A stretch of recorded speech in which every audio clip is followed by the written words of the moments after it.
നമ്മുടെ T20 world cup ഫൈനലിന് മുമ്പ് കുറച്ച് റൂമേഴ്സ് ഉണ്ടായിരുന്നു. അതായത് സൂര്യകുമാർ യാദവ് വേൾഡ് കപ്പ് ജയിച്ചാലും ഇല്ലെങ്കിലും T20 സ്ഥാനം വേൾഡ് കപ്പ് കഴിയുന്നതോടുകൂടി ഒഴിയും, പുതിയ ആൾ ക്യാപ്റ്റനാകുമെന്നൊക്കെയുള്ള. പക്ഷേ നമുക്ക് ഇപ്രാവശ്യം T20 വേൾഡ് കപ്പ് ഇന്ത്യ ജയിച്ചു, സൂര്യകുമാർ യാദവ് വിന്നിംഗ് ക്യാപ്റ്റനായി.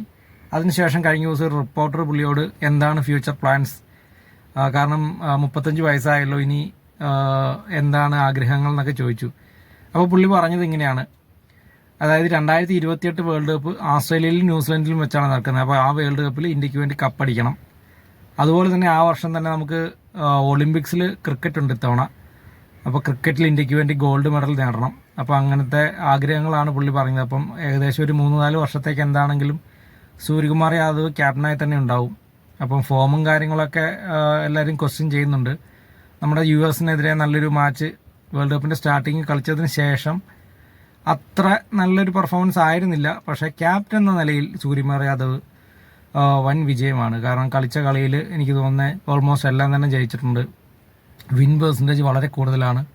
പിന്നെ ടീമിനെ ഒരു ഒത്തിണക്കത്തോടെ കൊണ്ടുപോകാൻ സൂര്യകുമാർ യാദവിന് പറ്റുന്നുണ്ട്. എല്ലാവരെയും ഈക്വലായിട്ട് ട്രീറ്റ് ചെയ്ത് എല്ലാവരുടെ അടുത്തും നല്ല രീതിയിൽ പെരുമാറി നല്ലൊരു ടീമിനെ മുന്നോട്ട് കൊണ്ടുപോകാൻ പുള്ളിക്ക് പറ്റുന്നുണ്ട്. അത് തന്നെയാണ് ഒരു ക്യാപ്റ്റന് വേണ്ടത്.